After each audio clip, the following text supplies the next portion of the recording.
Call me Ishmael. From the first line, Herman Melville's Moby Dick plunges us into a world of adventure, obsession, and the eternal struggle between man and nature. This is not just a book about a whale. It's a deep philosophical journey into fate, revenge, and the limits of human will. Our story begins with Ishmael, a restless wanderer, seeking adventure on the high seas. The sea calls to him, as it always has, an irresistible force pulling him toward the unknown.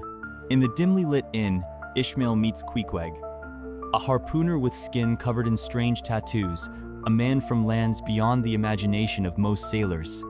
At first, Ishmael fears him, his strange rituals, his silent demeanor. But in time, he comes to see Queequeg as a brother. The bond between them is forged not by words, but by the silent understanding that only those who have looked death in the eye can share.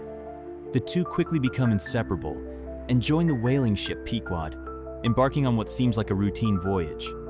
The ship itself is old, its wooden frame weathered by years at sea. But there is something else, a presence, an unspoken force that lingers in the air. Captain Ahab, a man whose very presence commands attention. His face is lined with years at sea, his wooden leg a constant reminder of the hunt that now defines his existence.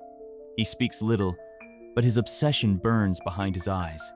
Even in the quiet of night, the crew can hear him pacing above deck, whispering to the ocean. Some, like Starbuck, the ship's first mate, sense the madness in Ahab's pursuit. Others, entranced by his determination, believe in his quest.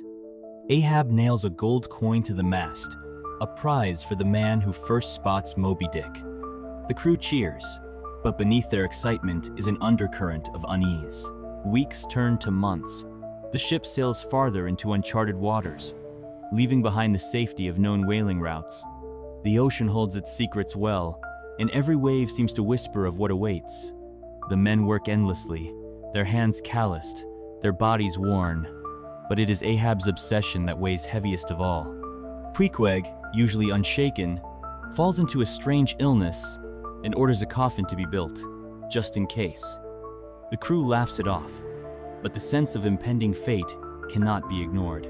Ahab, ever restless, speaks not just to his crew, but to the ocean itself, as if bargaining with an unseen force. He forges a harpoon unlike any other, tempered in the blood of his men. He swears it will be the instrument that brings down the beast. And then, at last the call comes. A sailor in the crow's nest cries out, his voice breaking through the silence. The great, white whale rises, its scars a testament to the battles it has survived. It is larger than any man imagined, more terrible than any legend foretold. For 3 days they pursue the beast. The ocean churns as the battle rages. Harpoons strike their mark, yet Moby Dick does not yield. He is not just a whale, he is a force of nature itself.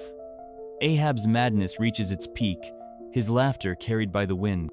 Ahab throws his final harpoon, his voice rising in triumph. But fate has its own design.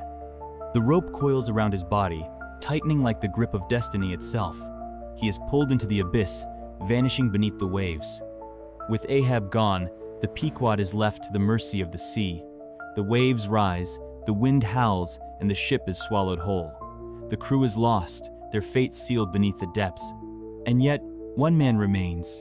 Ishmael, the lone survivor, clings to the coffin that now serves as his lifeboat. The ocean stretches around him, silent and infinite. Call me Ishmael,